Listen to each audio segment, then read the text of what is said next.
Welcome back to the Not-for-Profit Podcast. My name is Matt Williams. In this episode, we're speaking with Kim Miles from Capalaba Football Club on things to consider when running an NFP in the volunteer sector with volunteers. We cover off in this episode things to consider when you're in a club or an association and you run all of volunteers. And we also talk about things that we need to think about when you're setting up and growing an NFP with a volunteer base. The three takeaways from this one is that we're going to delve into knowing you're helping people. That's what the NFP is all about, knowing you're helping people to get out there and get it done. The second thing we look at is don't be alone. Don't feel like you're out there doing the NFP sector alone. Get involved with other members from the association or the club. Have the committee involved. Don't feel like you have to take the weight of every decision about the club or the association on your own shoulders. And the third thing we look at is the need to run an NFP like a business, not as a business, but with a business mentality. And Kim delves a bit deeper into that about where we need to have that thought process and why it is important. Today's episode is brought to you by Platinum Audits. For all your auditing needs, please see platinumaudits.com.au.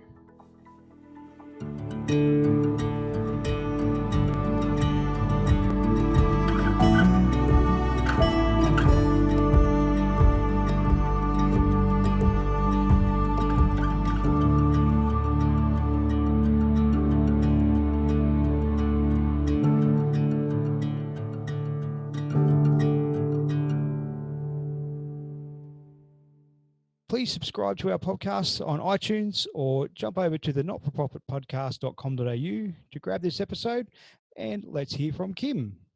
Kim, welcome to the show. How are you doing today? Good. Thanks, Matt. Thanks for having me. No problem at all. Just to get us started, I just want to get what your history. You've been involved with NFPs for as long as I've known you, and I just want to get your background on what your involvement in NFPs and how long and where you've been based. Yeah, sure. So going back 18 plus years, I've been involved with a local football club. And from that, I also got some work at a disability care facility where I was involved for 14 months.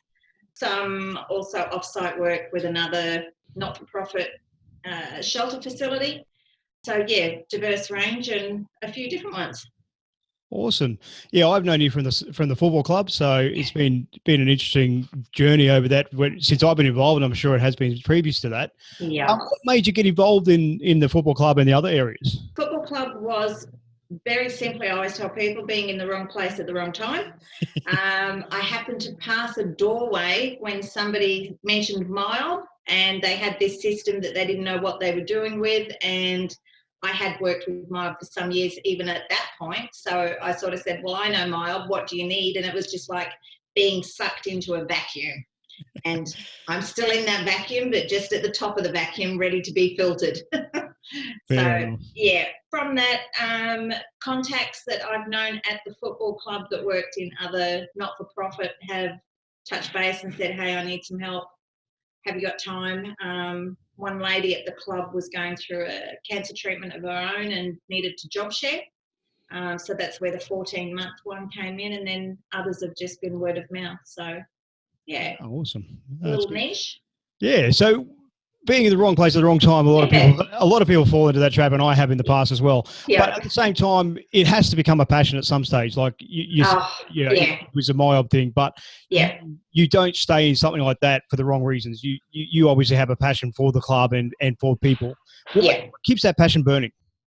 I think seeing that it makes a difference, knowing that you're helping not just the people that have committed to be on the committee or whatever part of that club, but knowing that what you're doing is making them compliant, and that little Johnny can run on the field this week and next week and the following week, and nobody's going to turn the lights off, and council aren't going to come in and put a padlock on the door, and it all has to happen. And I guess in that environment, what I notice most is that people take it for granted. They don't understand that it is a commercial viable business and it has to be run the same way. Yeah, absolutely. And that's what I see for NFPs, and hence the reason for this podcast is to get the message across that you have to not run it like a business, but you have to have that business mentality. If you don't have money at the end of the day, you can't do anything. Oh, absolutely. You've made commitment to somebody that you're going to pay them for whatever service they provide the service. You've got to know that at the end of that time, you've got the money to pay them. I've been in the situation early days for the club where it was very, very difficult, and we had to stretch payments, and I mean stretch. That piece of elastic was so stretched, but we got through it. And again, that's by having systems and procedures in place. No, perfect. Well, that leads into that. Like when you get to that point, you see a lot of clubs making mistakes.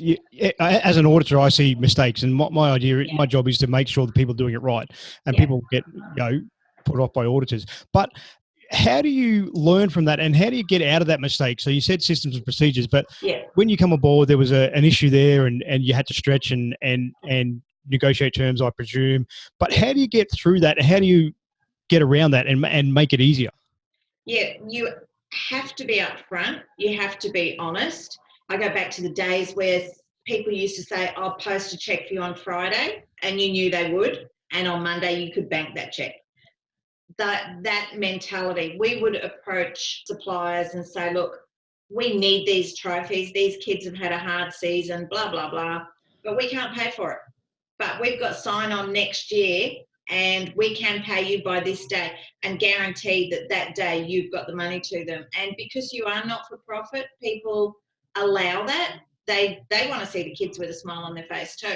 And then going through those hard times builds character, but it also puts those systems in place that you're never going to be in that position again. I'm whether it's myself doing the role or whether it's the next person or the next person, they need to know that their job's easy, because that's how we do it. We get the trophies and we pay for them the next week. We don't wait until the next season. But if you have to do those things, then to me, it is just being upfront and open with them. Yeah, and that's for any business as well, not just for NFPs as well. It's just to say, hey, look, this is where we're at, this is what we're doing. And I believe, particularly with NFPs, that people are more willing to be a bit lenient and a bit more forgiving. And like you said, we can pay on this date. It may be 5 months from now, but we can pay you, and they'll give you that leeway. Yeah. As long as you, like, if you say I'm going to pay $100 a month for the next 12 months, do it on the first of the month and don't ever let them down. Yeah. Trust has to be earned. Yeah. What would be the biggest mistake you see for people with that, like in that situation where you get in that stretch? What's the biggest mistake you see happen from an NFP point of view? Like, not necessarily for the club, because it's put yourself through that, but other NFPs, and you're a bookkeeper, you've been out there, you've seen stuff. What's the biggest mistake people make in that situation? In that situation, or in most of the situations, it's relying on volunteers and not treating it like a position, not understanding that is a job. Yes, they're not getting paid for it, but it is still a job that comes with expectations. So having the right people in those jobs is really important. And for a not-for-profit, it's really hard to take anybody that says, I'll help, but you have to ensure that what they're helping is helping. Yep. Good intentions don't streamline things. And for me, one of the biggest learning curves was actually having to employ people to do certain parts. The bigger organisations that are not-for-profit don't have that pressure, and they have a payroll and they can do it each fortnight, whatever. Some of the smaller not-for-profits rely on volunteers. Yep. And being a volunteer organisation, and I've seen clubs over the years go from, I know you guys had pokies at one stage, and that was obviously, you can't do that on a volunteer basis. How does a club or an NFP go from not having pokies and having that regular income to not having it, and then having to supplement that income somewhere else? What's the best thing to do in that situation? It's a tough one, because the actual pokies were costing the club money, so it was an easy decision to get rid of them. The first step was going in half. Let's just lose half of them. When the government brought in the no smoking rules, which I absolutely love, it had a big impact on clubs, licensed clubs. we had a bingo that was a profitable session, not necessarily for the bingo, but for the ladies that played the pokies after. Once they stopped smoking on premises, the ladies were like, well, we don't want to play bingo here anymore. So we decided, we're a sports club, that it has to be not non-smoking full stop. It wasn't just, well, you can have a smoking area here, because we've got kids playing sport. So it wasn't the conducive environment, and that's not what we were about. So sometimes you have to make the tough decisions. And yeah, you just have to look for alternatives. Again, it's venue hire, different things we've tried, but I think probably more this year than ever, they've realised that we are a football club, and that has to be the stream of income. I think find your niche and market it. Okay, yeah, perfect. From that stage there, where you did go from that, bingo, all that sort of stuff, going on to that, how did the club, or how did how did they get around that, and how did you increase the numbers and make sure the profitability of the club and to keep going and to actually stay afloat? Was there strategies that you implemented? Well, that's the difficult part with it as well, because working in a not-for-profit organisation like that, we were governed by a committee, and committee is volunteer, and unless you've got the heart of it, it's really easy just to walk away because you're a volunteer. So there's no stability. That's when we started employing people more. So we went from not a fully volunteer base to part-time. With the gaming machines, with the bingo, with the functions, you had to pay staff. That was all paid staff. So by stopping those events, we actually saved money, because we no longer had the high wages. The compliance for a lot of things like that has a high cost to it. So again, it was getting back to our grassroots. And at the time, I actually remember digging out the minutes from when the club first started and going back and having a look, why did this not-for-profit organisation start? What was it about? And it was just humbling to read what their expectations were. And to where it had got, and even though it felt like it had failed because we were downsizing, it hadn't failed in their scope of what they thought was ever going to happen. So that was good to have that document. Yeah, no, definitely. And that comes to a lot of NFPs, and particularly for clubs and associations and stuff like that. Get back to the grassroots of why you started the NFP. And with the club downsizing, all that, was that getting back to the starting of that, to going back to the grassroots of, we're here to supply a football ground for kids to play on and grow in their skills and development? Definitely. It made us have the time, because we weren't caught up with all the other things that didn't associate with football, that were out of season things, etc., to give that more of an emphasis and make it more about all inclusive. It's, you had more time. You could take the time. We got a little bit of stability with the committee. We had a really hard working committee. Sometimes you'll get committees that want to be there for not the prestige, because there's not a lot that goes with it, but they like to know what's happening as opposed to be the ones that make it happen. Yep. I was very fortunate in all of my time to have worked with really hard-working committees, so it made such a difference. Never was there anything that went on that you didn't see the committee involved in. So as opposed to just pointing out the errors, I guess. Yeah, and that's a valid point there, because committees have to be invested in what they're doing and invested in the club and invested in that why we started. From a committee point of view and from your experience, what's the three biggest areas? Like, I know committees make financial decisions all the time, and as an accountant, a bookkeeper, what's the three sort of tips for NFPs on the financial sector of their business, or not of their business, of their sector, what they're doing? Yeah. What's the three tips on how to make it better, what to do right and what not to do? The first one for me is, I think that you need to have a paid bookkeeper, and that's not touting for business. That's a fact. The position of a treasurer is huge, and it's against what I believe. If you're doing the work and checking the work, it's the part to keep the business going. The not-for-profit organisation is daily tasks, and that you can't rely on volunteers for it. You just can't. You have to have somebody that the committee can tell, this is how you do it. That for me is number one. having been in the position where I was a bookkeeper, I was a treasurer, and then we were very fortunate that we had a very good auditor. So to me, that is number 2, because I could always pick up the phone to you and say, hey, this smells, is it right or wrong? Don't leave people isolated. And the third one for me is really big, is training. A lot of the issues come by, as I said, somebody will say, I'm happy to help, and all of a sudden they've got this title of, let's go secretary, and they have not got a clue what they're doing, but they're the secretary, so they must be okay, they've got a job. You've got to train your volunteers. You've got to train, have paid staff for the daily compliances. Make sure that they have a contact, whether it be BAS agent, bookkeeper, professional service, and definitely the auditor. They have to work closely with the auditor. Yeah, definitely. And for the finance sector, because without that being stable, for want of a better word, committees are too volatile. You can be upset with somebody, and all of a sudden you've got no treasurer, no secretary, and you're like, oh, okay, who's doing the banking tomorrow? You have to have your daily processes as a paid employee. That's worked well for us. Okay, perfect. With that training and stuff, do you have systems in place, and are they available systems? So, have you put in like a training manual or a thing, and is it paper, electronic? What works for the club? What hasn't worked in the past? Just to let our listeners know, like what's the best way to go? You found to go about it? Yeah, early days, no, because nobody knew what anybody did. As our club has grown, so have governing bodies.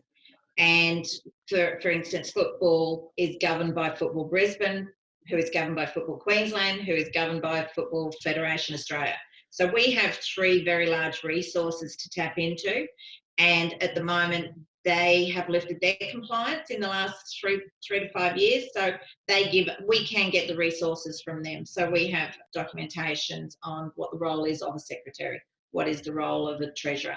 We then manipulate it to add the little bits that are what we do. Yep.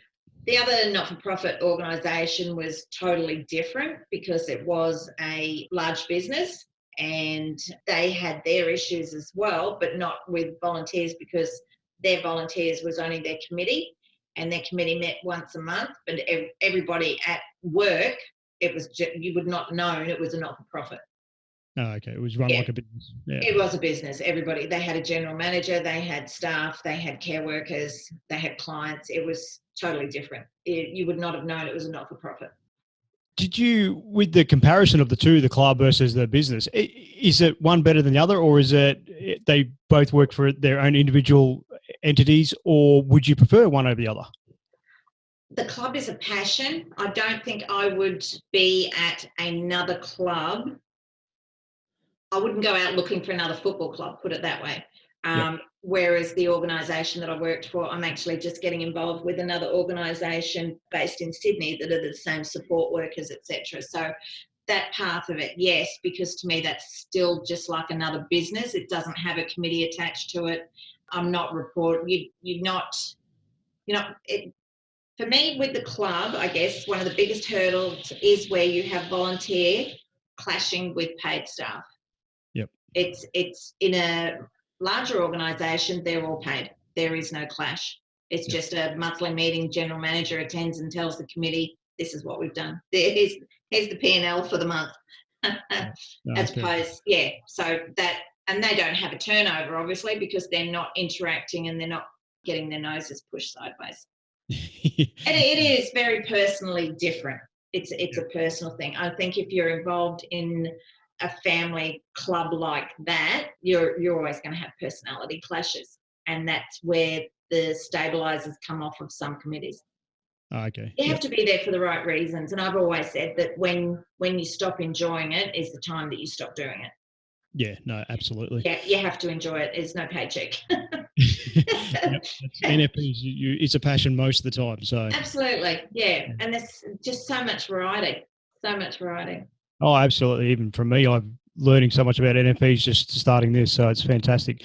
You mentioned before the reporting considerations and stuff like that. For NFPs, are there any specialised reporting that needs to be done? Is there anything you've seen in your time about what people need to consider to do right from the get-go when they first set up an NFP, or whether they need to learn as they go along?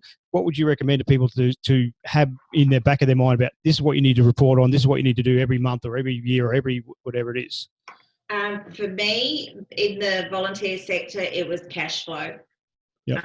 Because, and again, depending on the size of your committee, whether you're set up as an executive committee and a general committee, or whether you're just one big committee, the biggest thing is making sure that everybody is aware of everything. That's, it's everybody's responsibility. Don't just bear it on your own shoulders.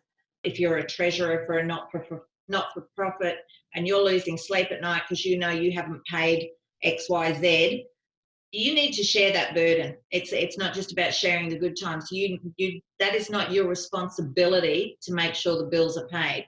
It's the responsibility of the committee, and you have to pass on knowledge. You have to pass on the facts, I guess. In the bigger businesses, obviously they normally have a general manager, and he's very much aware. Yep. Yeah, I can't emphasize enough, don't wear that burden yourself. I remember the sleepless nights. I remember them so well. And you do take it on. It's hard not to. So I would say that the reporting is vital, whether that be monthly, if everything's ticking along. But as I said, if there are issues, don't bear them on your own. It's very good advice, because a lot of people do get to that point where it just becomes too much and walk away. And then, but if they had to share that with the committee or with other people around, it makes it a lighter load. Yeah, absolutely. And that's what your committee is there for, to make those decisions in the best interest of the club, but also in the best interest of your volunteers, because you want stability. You want them turning over the next year. You want them, it's really hard, because you can get voted in and out within the same 12 months. So you're like, in your head, you've got all these big plans. It's not very often somebody wants your job though, but you've got these plans, but at the end of the day, you don't really know what's going to come in the door the next year and go, oh, I think I could do that. And that to me is really hard with a not-for-profit, that anybody can run that business, because in the times when we were doing it tough, we had $1 million turnover, and you just had to put your hand up and say, oh, I'll run it. I'll run that. And nobody stops you, because nobody else wants to. Yeah, no, that's a lot of money too for a committee that's not paid, and for volunteers. Yeah. That's a lot of cash flow in and out of the business to be responsible for. Absolutely, and that's the disconnection when you have paid staff and volunteers, because the paid staff are doing their job and the volunteers are reporting it, but they're just assuming that it's all getting done properly. Yeah, that's where the oceans meet, and there's this little ripple. Absolutely, yeah. And sometimes that little ripple is not so little. No, been there. No, that's it. Well, Kim, thank you so much. We're just out of time at the moment. If there anyone, where can people, if they want to get in contact with you, where can they find you? Where can they reach out to you if they want to? Other than the football club? Other than the football club. Kim's Accounting at bigpond.com.